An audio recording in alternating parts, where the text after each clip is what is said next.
Background saya belakang itu hitam bang, hitam banget. Jadi pekerjaan apa, kejahatan apa yang saya tidak lakukan, saya sudah lakukan semua bang.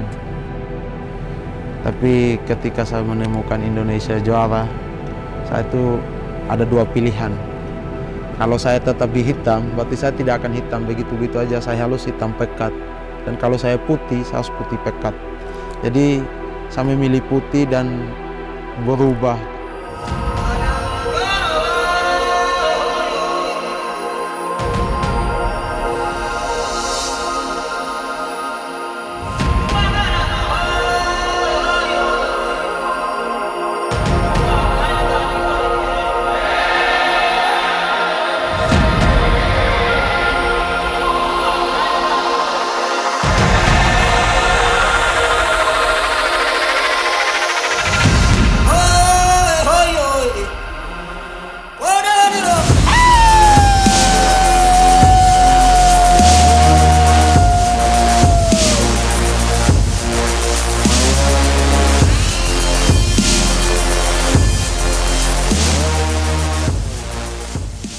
Perkenalkan, nama saya Afrianto Didahau, tapi lebih dikenal dengan Adi R. Faisal Mahdiansyah. Nama saya Samuel Daramagu, biasa dipanggil ADM. Saya lahir di Pulau Sumba, yaitu di Kabupaten Sumba Timur. Saya asal dari Kodi, Sumba Barat Daya. Saya lahir di Waikabubak, tepatnya di Kabupaten Sumba Barat, Pulau Sumba, Nusa Tenggara Timur. Sebelum 2017 itu aktivitas sehari-hari saya itu sebagai driver antara kabupaten. Penghasilannya seminggu cuma 600 itu. Kalau ada yang butuh jasa kami ya dipakai, kalau tidak, tidak. Saya aktivitasnya sehari-hari mancing. Sini ada teman-teman saya, ada yang mancing, ada yang ke sungai, pergi mandi, pergi mandiin kerbau, pergi mandiin kuda di sungai. Saya belajar di Lembaga Pendidikan Islam.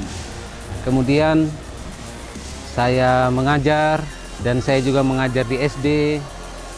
Hampir pengalaman saya mengajar itu hampir 10 tahun.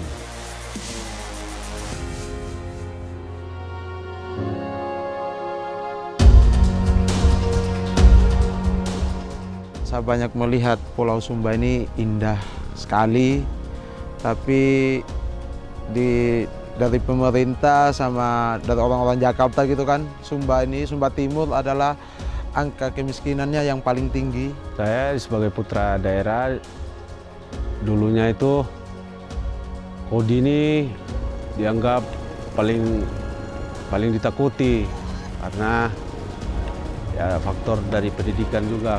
Kebanyakannya di sini anak-anaknya nggak sekolah, begitu besar tidak mengerti. Kalau mau menunggu dari pemerintah atau segi pendidikan, saya kan tidak mendukung, dan tidak ada asosiasi pariwisata atau sekolah pariwisata yang gampang kita sekolah. Itu kan di Sumba itu belum ada bang. Jadi saya itu begitu ketemu sama Indonesia Juara, saya diterbangin ke Labuan Bajo. Saya dilihatin bagaimana salah satu daerah itu seperti Labuan Bajo yang saat ini tuh lagi primadona. Jadi setelah saya melihat bagaimana tim itu bekerja gitu kan, bagaimana melayani tamu, jadi saya itu secara tidak langsung itu sedang kursus atau sedang studi atau sedang belajar yang betul-betul saya itu tidak mengeluarkan duit sepeser pun gitu kan. Dikasih dengan gratis gitu kan. Padahal ilmu ini ilmu yang luar biasa gitu kan. Dan tidak semua orang itu bisa dan mampu menggali ilmu ini. Waktu saya lihat kamera itu apa, ada tuh yang terbang, saya juga namanya nggak tahu, cuma disebut drone gitu kan. Jadi saya tuh bagaikan botol aqua atau gelas aqua yang terbuang di jalan. Saya diambil, saya dipilih, aqua yang kosong itu saya diisi air, ya air itu ibarat ilmu yang diisikan di otak saya yang beku, otak saya dicairkan oleh Indonesia Juara, oleh Bang Faisal. Jadi saya dididik harus berjuang. Kapan lagi kalau bukan kita sendiri yang berjuang? Nah, kalau kita tidak berjuang, kita mau menunggu sampai kapan? Jadi saya itu bercerita ke dia, Bang Adi, kok bisa ya orang yang baru pertama kali bertemu dengan kita gitu. Begitu kita pulang dikasihkan drone, apa ndak takut rugi dia itu? Kalau kita tipu-tipu sedikit kan bisa gitu kan. Si Bang Ade jawab gini, Bang, ya sebenarnya sih begitu sih, tapi sayang Bang. Gitu. Orang percaya cuma satu kali saja, dia bilang begitu. Saya berpikir iya juga ya. Ya oke lah. Terus si Bang Ade bilang, Bang, pokoknya setelah kita sampai di Sumba nanti jangan menyia-nyiakan kesempatan gitu. Kita berjuang. Oke, dia bilang, "Au!" dia bilang gitu. Jadi dari situ saya mengerti, saya kembali ke daerah saya harus berjuang. Dan saya berjanji sama diri saya sendiri, sama Indonesia Juara, saya akan berjuang sampai maut itu memisahkan diri saya dengan pariwisata. Begitu saya dapat pelatihan di Indonesia Juara, saya senang sekali membuat dokumentasi, foto, drone. Makanya saya ingin tamu-tamu yang ke Sumba itu mendapat hasil kamera, hasil drone dari saya itu yang bagus-bagus. Sekarang bagi saya itu kamera itu adalah senjata. Gitu. Kenapa saya bilang senjata? Ketika saya memotret gitu ya, dan saya mengabadikan momen atau alam begitu, dengan kamera itu secara tidak langsung itu saya mengabarkan kepada dunia gitu, memberitahu kepada dunia ada loh alam yang seindah ini. Gitu.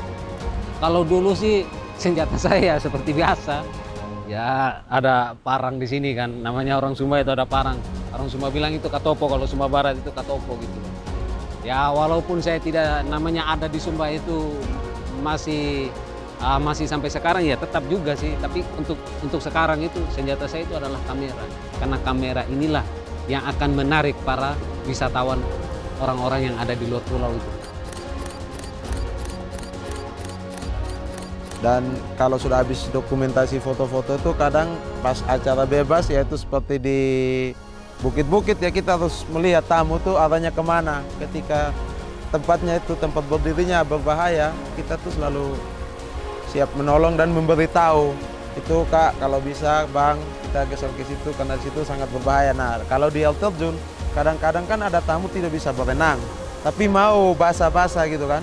Nah, kita tuh harus bisa lepas baju, tinggal pakai pakaian pendek, masuk temani tamu tuh berenang. Kadang ajarin tamu berenang, kadang ada tamu mau lompat, tapi takut lompat. Ya mau tidak mau kita harus mau untuk temani tamu tuh, ajarin dia lompat, kita harus support dia, mentalnya dia, kita harus ajar sama yakinin dia bahwa di situ aman. Dan juga sebelum kita yakinin dia di situ harus lompat, kita udah tahu kedalamannya berapa, di dasarnya itu udah aman, tidak ada batu, tidak ada kayu, dan untuk lompatnya itu harus aman di dalam. Jadi kita berani untuk rekomend dia harus lompat gitu.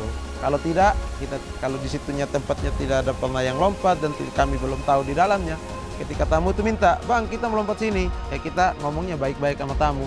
Di sini tidak aman, nah yang aman ada di sini gitu. Punya prinsip perusahaan gitu. Dimanapun kaki tamu itu menginjak di Sumba, kami selalu ada. Jadi dan keselamatan tamu itu adalah tanggung jawab kami sebagai guide. Ada tamu yang berkesan dulu. Terus waktu itu kita sunsetnya di Walakiri. Sampai di Walakiri, airnya pasang. Tapi karena saya ingin sekali bahagia di Sumba, saya sampai download aplikasi pasang surut air laut. Makanya begitu lihat pasang surutnya, saya lihat jam 5 subuh itu baru airnya surut. Makanya saya tukar. Sunsetnya saya ambil di Bukit Persaudaraan, saya sunrise-nya di Walakiri. Makanya saya dapat hasil yang bagus. Dan yang momen paling sering saya juga sendiri nangis ketika tuh mau masuk bandara. Nah, ketika habis briefing itu yaitu perpisahan terakhir, itu banyak yang 4 hari itu terasa 4 tahun, 40 tahun. Jadi cuma 4 hari 3 malam sebenarnya dia liburan ke Sumba kan. Tapi tidak tahu kenapa dia bisa nyaman, ya karena kita sebagai tour leader, sebagai guide, dan kalau rombongannya banyak, kita di situ sebagai bapak. Nah, bagaimana kita menjadi bapak yang baik supaya anak-anak kita bisa rukun? Ya kita harus berjuang dan menunjukkan bahwa kita tuh memang seadil-adil mungkinnya gitu. Yang selalu ada di dalam pikiran kami adalah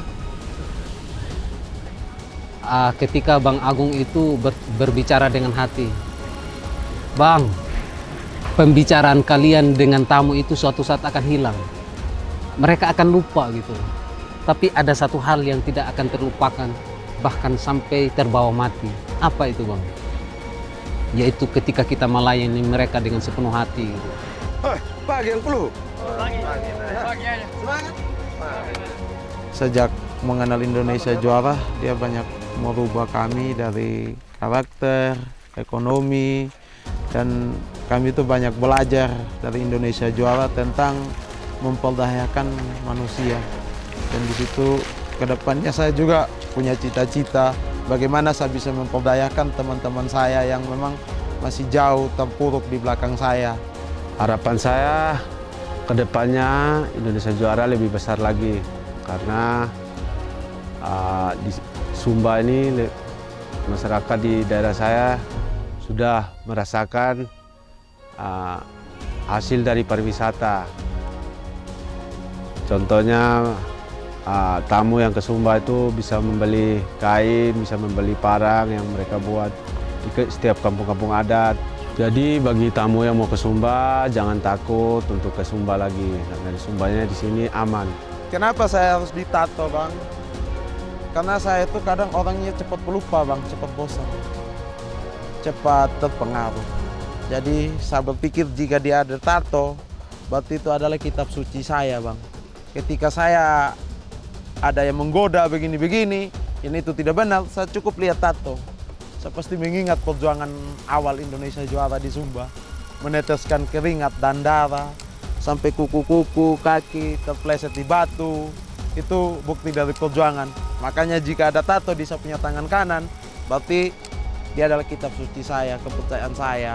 Di mana saya bisa melihat jalan hidup saya yang benar. Karena saya dikasih kesempatan yang kedua kali dari Tuhan untuk berubah, yaitu melalui Indonesia Juara. Jadi saya bisa putih, saya bisa bekerja dengan baik, saya bisa, pokoknya semuanya itu bisa merubah saya dari total kehidupan saya lah dari Indonesia Juara. Saya di situ tidak percaya kalau saya itu akan suatu saat nanti saya akan jadi tour leader di Indonesia Juara. Saya lihat dari Bang Agung, ownernya Indonesia Juara. Saya melihat dia membangun pariwisata di Sumba. Saya merasa di situ ada kekeluargaan. Saya dianggap sebagai saudara, keluarga di Indonesia Juara. Makanya saya beri nama Agung Afif Magu, anak saya yang ketiga. Agung Afif Magu, Helungara. Helungara.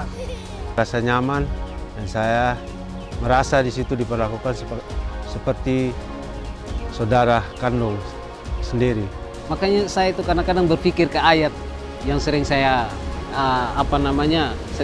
sering ada di pikiran saya gitu ya. Sesungguhnya dalam penciptaan langit dan bumi serta silih bergantinya siang dan malam itu ada tanda-tanda kebesaran Allah bagi orang-orang yang berpikir. Dari ayat itu saya itu melihat, wah, pergantian atau silih bergantinya malam dan siang. Itu kan berarti kan ketika matahari terbit dan ketika matahari terbenam. Nah, disitulah saya terinspirasi. Wah, ternyata luar biasa lukisan ilahi. Nah, dari situlah saya itu jadi semangat gitu kan. Ya dengan seringnya saya itu mengeksplor, seringnya saya turun melayani tamu, seringnya saya itu bersama dengan alam gitu. Saya itu bertambah semangat gitu ya. Semangat dalam kerja, semangat dalam beriman kepadanya gitu. Puji Tuhan, kami selalu bekerja dengan hati dan bukan hanya sekedar kami mencari uang, yaitu untuk memperdayakan masyarakat lokal.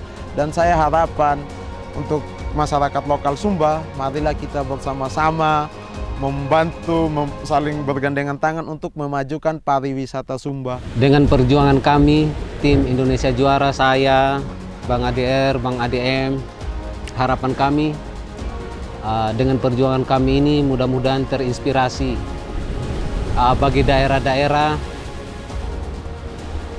yang memiliki alam yang indah. Dan harapan kami mudah-mudahan Indonesia juara semakin berkembang. Dan cita-cita Indonesia juara yaitu memakmurkan pariwisata Indonesia itu tercapai. Saya kembali kepada prinsip perusahaan dan tim-timnya itu adalah loyalitas, integritas, dan komunitas.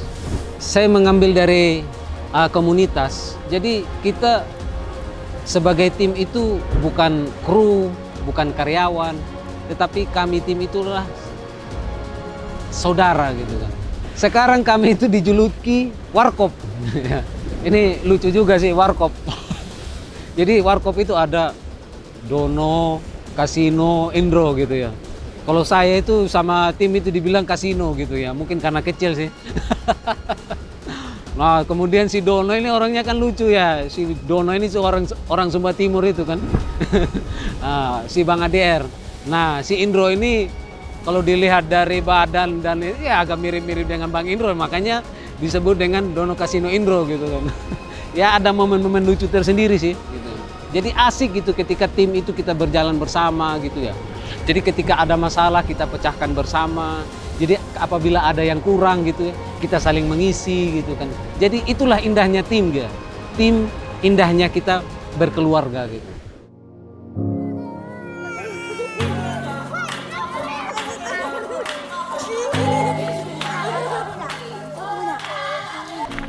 Kayaknya ada yang belum mandi nih, Bro. Itu Bang ADR itu yang bau busuk. Tidak lama lagi Mam Eben pindah Cimam Sa. Kok ganteng begini nah.